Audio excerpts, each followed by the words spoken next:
Predictive UC Analytics ViewPoint. In this video, we'll be discussing how to set up a viewpoint in the Predictive UC Analytics web application. To set up a viewpoint, simply select the viewpoint icon in the upper portion of the screen.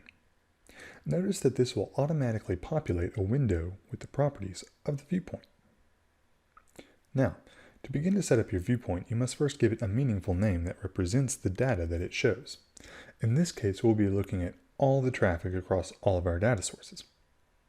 Next, notice that you can assign it to or share it with users within the application itself. Next, notice that you can select to look at on-site location, which is the site of your extension user or department, or off-site locations, which is the location of the caller or callee. Next, notice that you're given some options in regards to North America and International. In this case, you can select whether you wish to see the state province, area code, LATA, or rate center for North America, or the country code or city code international. Also notice that you are given the option to fill the shapes. In this case, if we select fill shapes, it will fill in the shapes of the state province or country code. Now let's look at the size property. The size property allows you to control the shape of the data rendered in the view. Notice that in this case, since we select fill shapes, that we are not given the ability to choose this option. For the purposes of this demonstration, we will not be using this property. Now let's look at the color options. In this case, you are given the ability to select the color that represents the data that you're looking at. Notice that here green represents session count greater or equal to 0. Notice that you're given the ability to change the color.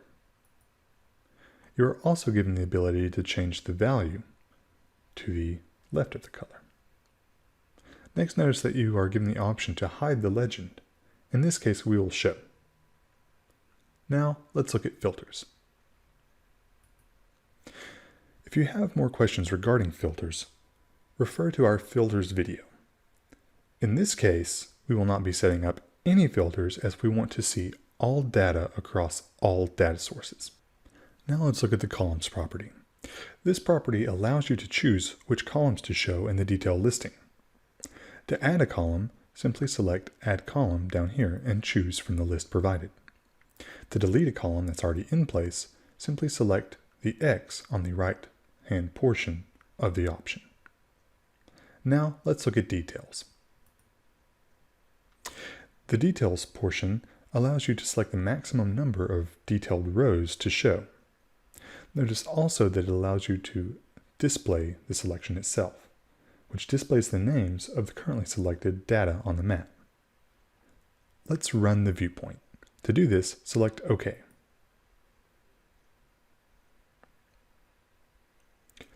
Notice that we have no data selected in our details portion. This is because we have not yet selected the area that we wish to view.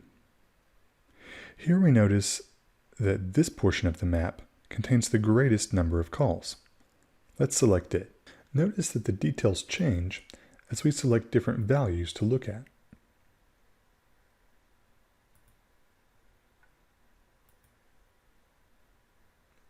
This allows you to select a specific area of interest.